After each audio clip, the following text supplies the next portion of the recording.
Hello, good morning and welcome back to On the Hook. My name is John Locker from the Fish Locker, and today I'm fishing with Robin Chapman from Bite Adventures out of Penzance. We're going to be fishing for blue sharks. Throughout the day we're going to talk you through the rigs, the rods, the tactics, how to target blue sharks. Fishing from a charter boat today. It's a fantastic introduction to shark fishing. If you're thinking about getting into it and you've got your own small boat, I would definitely recommend fishing with a more experienced shark fisherman. Just for your first couple of times, it'll help cut down your learning curve and teaches you the proper handling techniques and the safest way to do things.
All you need is a big bright float, because you're going to be fishing at distance, and like I say, there's what we've got today, we'll have at least 5 foot of movement in swell. Easily, yeah. So you need to just be able to see them. These are free sliding floats to a predetermined depth.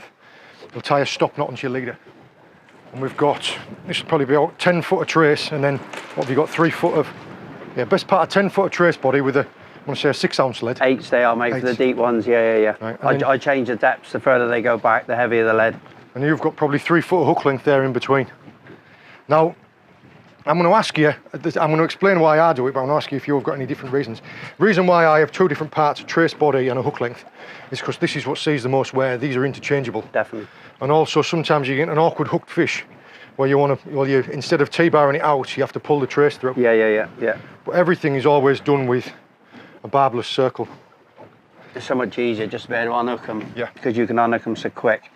And then, obviously, that then's free. Yeah. And then you've got just the hook in your hand. In the same way that if you damage up 6 inches at the end of this trace, rather than having to throw away an entire trace or recrimp, just change out a hook length. Now, is this 480 pound wire, or is it? It's 280. 280 I use. And your swivels, these are going to be? What? They're massive. Yeah, they are big. The hook baits, I mean, that came to a whiting. But you can use pretty much anything, can't you? I've had them on mackerel, pouting, whiting. The blue sharks are scavengers, so they're pretty much, they'll come because we got the slick in the water, and then they'll pick up on anything that's floating in the water. I mean that looks pretty nice. We've got some power gum because we haven't got a stop knot yet on this one. On the side of the boat, you've got your chum bags out, and that's just bags of bran, chopped up fish oil. Creates a scent. If you can see, there's a shiny area, that's fish oil, that's come from the chum.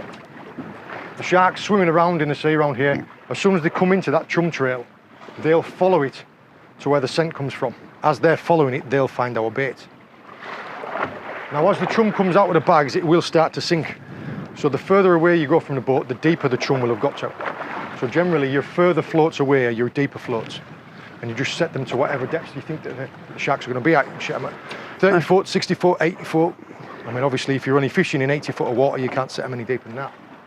But also, it depends on the tide. On slacker tides, you can set them deeper, can't you? Because on the stronger tides, you need more lead. Otherwise, with the drift, you might think you've set it at 60 foot.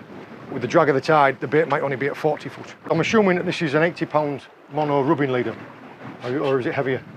That's the Trilene 100. Trilene 100 pound. And you've just FG knotted it onto your mainline braid? Yes, mate, yeah.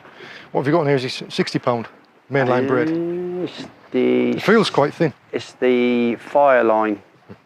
Like this rod set up here in this holder, all it's got is it's just got minimal drag on it, but also with the ratchet. So that you'll hear,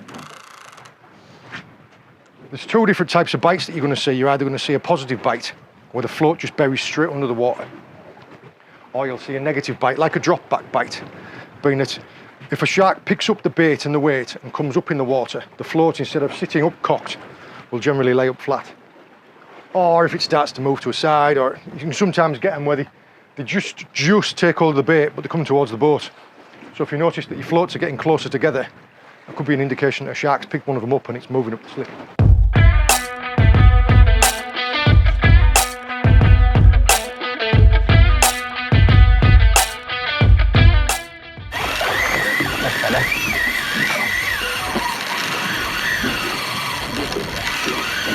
Better fish on it, a little bit better. A little bit better. When it can only go as far as the seabed, it can't go any further. No. Does this every time, then he makes me wind the bloody weight up and nothing on it. Literally just got to the seabed, hasn't it?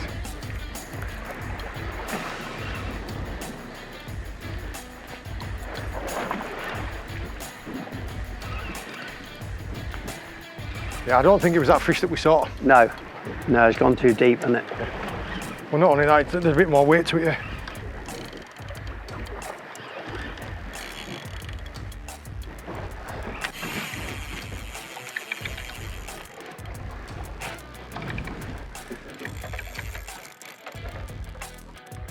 Can I get away with this going up the front or back? Which way is that line going, bud? Slightly forward, midships. Now we're on it.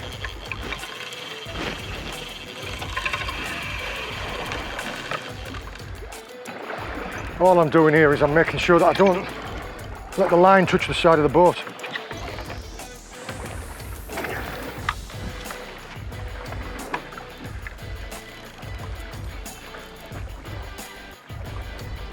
Where are you going? What are you doing?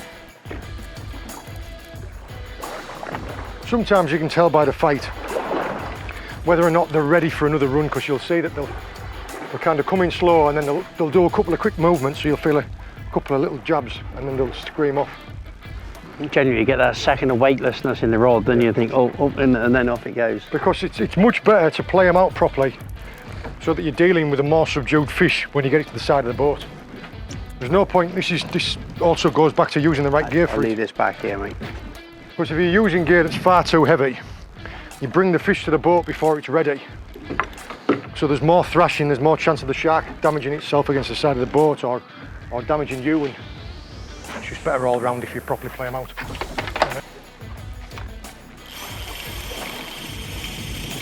Do you have that effect on women, Ben? Took one look at Ben and was like,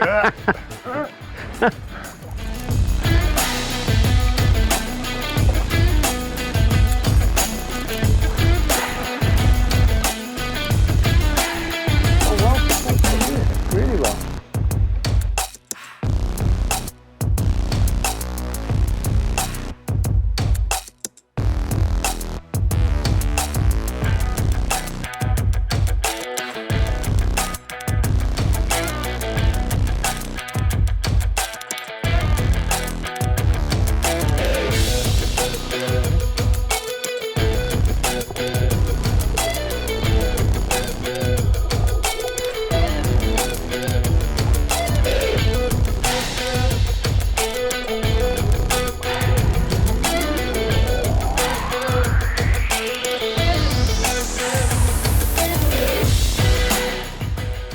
multiplier setups and fixed bull setups. The rods are slightly different. Easiest way to spot the difference is by the size of the eyes. You will get some rods where they are multiplier and they are fixed bull both. Yeah. But when you're getting into your specialised tackle, generally, I mean, these 7,500s or are these 8s? No, that's the 5,500. That's the 5,500, and that's the 6,500. I tell you what, it's a good size reel. It for is nice 5.5, size, lovely size reel for it, mate. And again, in the UK, you're going to be. Everyone wants that dream fish, but to me, a dream fish is that fish over the £100 mark.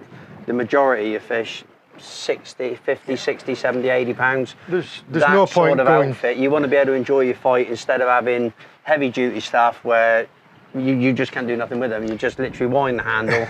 There's my fish. And Well, there's no fun. You're looking at what you're most likely to catch, Yeah. and you're aiming your tackle at that to have maximum sport. Fish for what your waters, what you predominantly got in your own waters. These will handle that Oh, no one bigger problem. fish, but it'll No problem. take a little bit It's more. whether the angler can handle the fish. I mean, these are, what are these, 200 grams are they? 20 to 130, and that one will be a little bit heavier because it looks stiffer. I was going to ask how long they were. You can just see there, it's best part of 7 foot. You can't fish too long a rod when you're fishing on a boat like that, can you? Especially that. It gets harder. It does get harder, but the issue you have with a longer rod, when a fish goes deep, you haven't kind of got the lifting power where you would with a shorter rod. You just bend straight over it, and you've only got a smaller angle to gain line. Yeah, yeah. But I've got the problem myself in that when I fish from my small boat, because I'm doing it all solo, if you've got a long rod, to be able to get hold of the trace, my arms aren't long enough, and I end up. Yeah. Lean run. Go on, lean run. Oh. I'm worried more about where he's going towards these lines. Right, now we're going to, I can do that. Come on, let's get that one there. He's round it. Right, that one's up there now for a minute. Yeah. Which one's he gone round? The front one? We've got a right mess here. Yeah. Oh, sorry. Did someone wind that inside rod in there? That feather rod in, lads. Is there a second fish there with that? Yeah.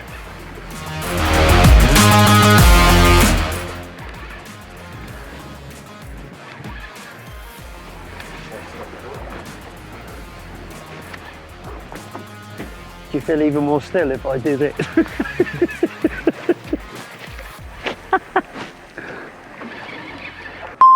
John, can you fish for these whitings on the surface? Concerned about that shark trying to go right front of the boat. I want him to go down. Get round.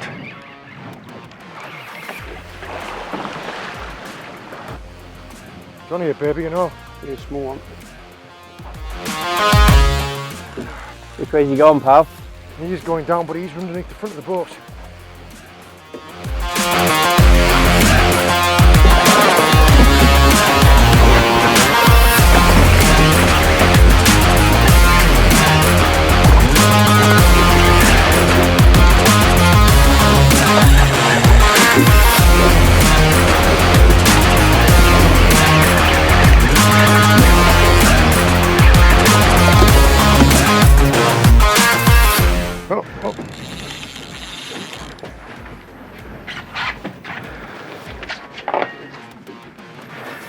Oh, that's a bonny looking fish.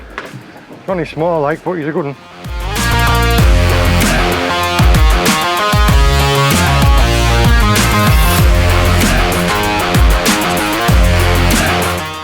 I was surprised the way he went off. I thought it was going to be a better one. Yeah. Right, I want to cut across here.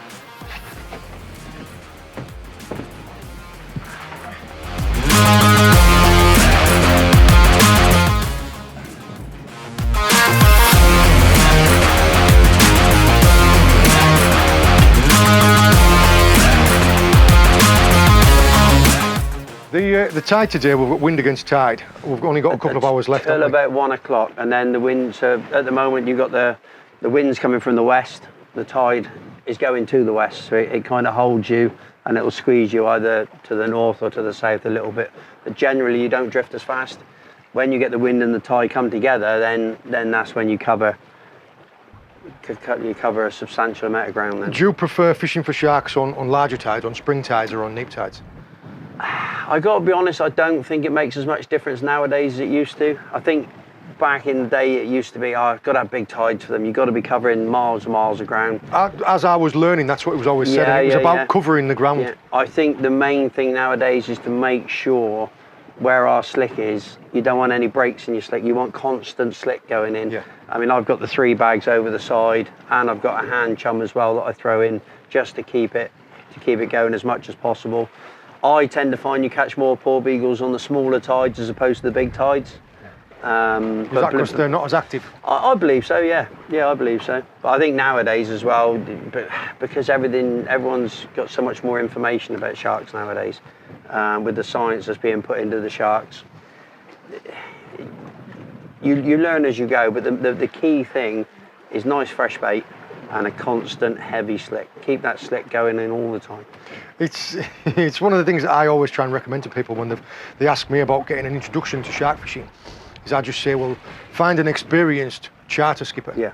Because you're doing this every single day. I mean, most charter skippers, by the time I've finished them at the end of the day, their heads are hurting because I've been blagging them. They're a mine of information, and I want to take everything that I can to learn from you. Yeah, 100%. It's things that you do every single day, little bits of differences like bait presentations or trace lengths, or like that what you were saying about the tides. Yeah, yeah. I've had it sometimes when I've been out on my boat, you don't get as much movement in the water as this. A really sort of like slack, greasy day. Yeah. And they're really difficult, but I've found like feeding them little tiny chunks. Yeah. Almost to build their confidence to taking a bait. It's a confidence thing, of course it is. And the chunks works, but I've got it in like a soup, so I break all the mackerel down and then just spoon a bit in all the time, so they get the confidence, so they can pick up the bait, they can feed on it, and it just takes the edge off them. Ideally, you just want a lot of sharks in the slick, so they're all fighting over one bait, and life's easy. It is. I've noticed that before. Sometimes you'll get a shark on one of those slow days, and it'll just amble around. You'll see it coming right at the back of the slick, and it just, as if it's got all the time in the world. Yeah. And it just cuts about all the way up to the bag, gives the boat a nosy, goes round, and just hangs around. And then as soon as another shark turns up, and you've got two of them there competing, it'll be on a bait. You can see the mannerism of the shark. Because it's kind of like, oh, actually, he's going to have that, I'm going to have it. Yeah.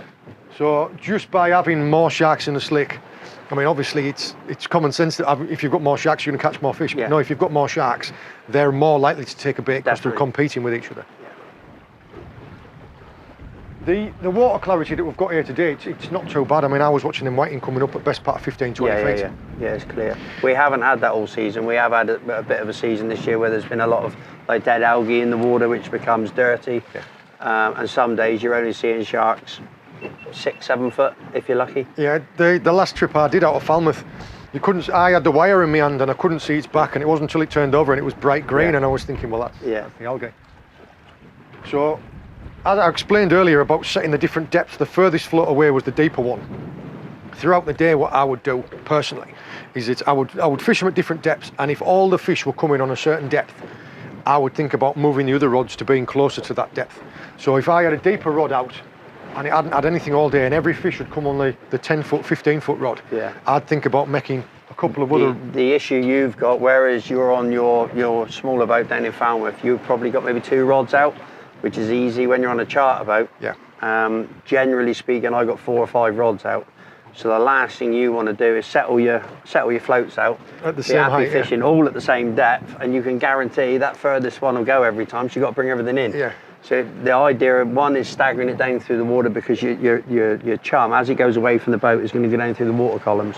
So the deepest rod, if you fish it deepest, there's no good fishing the nearest rod at 80 foot because it's not really doing anything. No. So it's keeping them in the slick. But we go deeper purely just to dry. That could be a shark, see the spook, just to really stagger the depths so that you haven't got, hopefully, the deepest rod going and then the inside rod sat on the boat all day. So the more we can maximise the baits in the water, the better, really. You will see us throughout the day, even though we're talking. It's like having your head on a swivel, because we might see a couple of sharks coming on the slick and they'll come up. You won't see them any deeper than about 5 foot. No. There could be 5 times as many sharks as you'll ever see. You might get some days where you're getting loads of sharks and you never see one. One of the best bite indicators, like we were talking about earlier, is them seagulls. Yeah, every time. I don't know how they know. They must have some kind of sixth sense. I imagine that if our lives depended on it, I would learn how to spot. You don't want something coming from behind you with sharp teeth. No. They'll take off, or you'll see them. They'll be pecking at little pieces of the slick, and then immediately they'll turn round and they'll be skittish on the water and they'll lift off and they'll hang around. They won't land in the slick, and then lo and behold, 2 minutes later you've got a shark. They can spot. That fulmer taking off there, I don't know if you saw, but that was a good indication, because it wasn't I'm going to take off and I'm going to go somewhere else. It was I'm off. Yeah.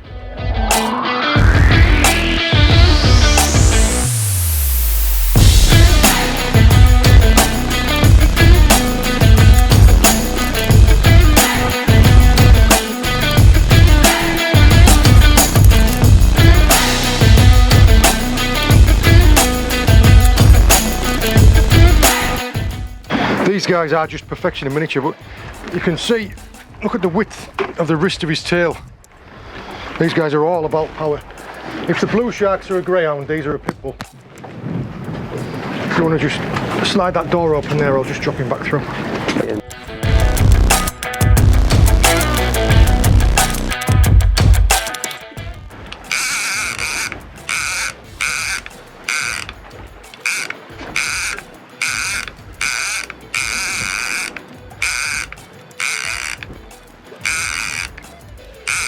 There's the shark there. There's a shark cutting across the surface, look, Jim.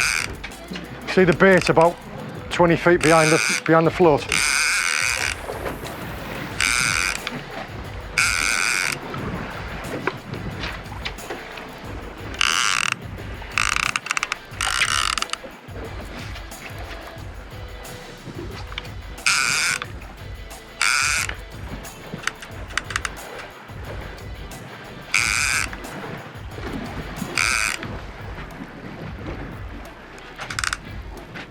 Our fish is going to come up underneath us here now, mate. Yeah, no worries, pal. Can you hold that in one of your hands in a minute? If I come this side, you got that? I'll grab the wire. Yes, mate. Just keep your rod out wide for me, John. Left or right? You stay this side, mate. Just keep your rod out wide. Little small one. There he is. Morning. Beautiful. The only reason I say that as well is because if I got the wire in my hand, then I leave go of it. All of a sudden, the shark takes off. You need to make sure that the boat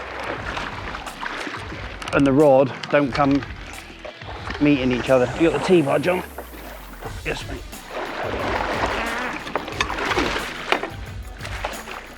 Easy as that, look.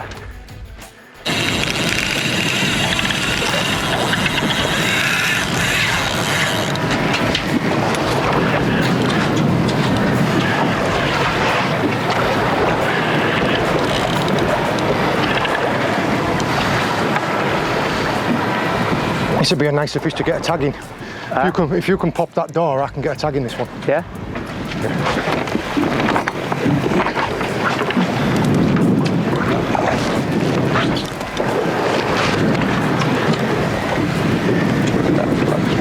If you want to pass that rod and stick it here, then I can stand this one up in there while I'm tagging it. I'll put him in the back.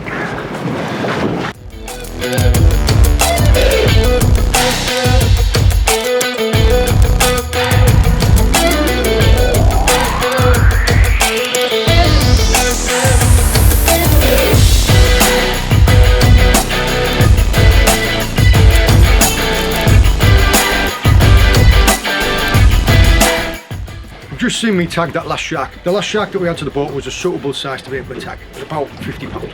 And the things that I've recorded on here is the species, the rough location, the estimated weight, its sex, and any noticeable features. So if it's got any mating scars or if it's got any damage to its fins. That one had quite a few lice on it. So I've noticed here there was a few lice present, but the fish was in a healthy state.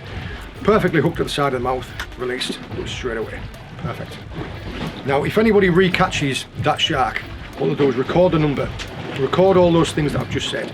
That way you can track migration routes, growth rates, anything like that. Also, if I've had one before where I'd caught it and it had a bite mark out of one of its fins.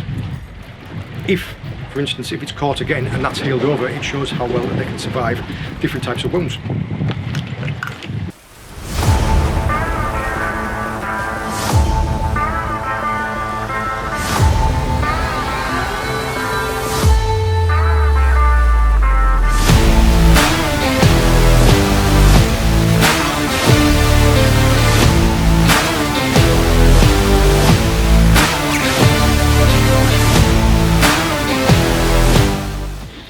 We finished fishing the rest of the tide. As you can see, the sun's starting to hide. I think we ended up with 10 blue sharks and a little poor beagle. A little beagle, yeah. The fishing just never really took off. It was just chipping away at fish throughout the day, wasn't it? Yeah, it's one of those days we picked away.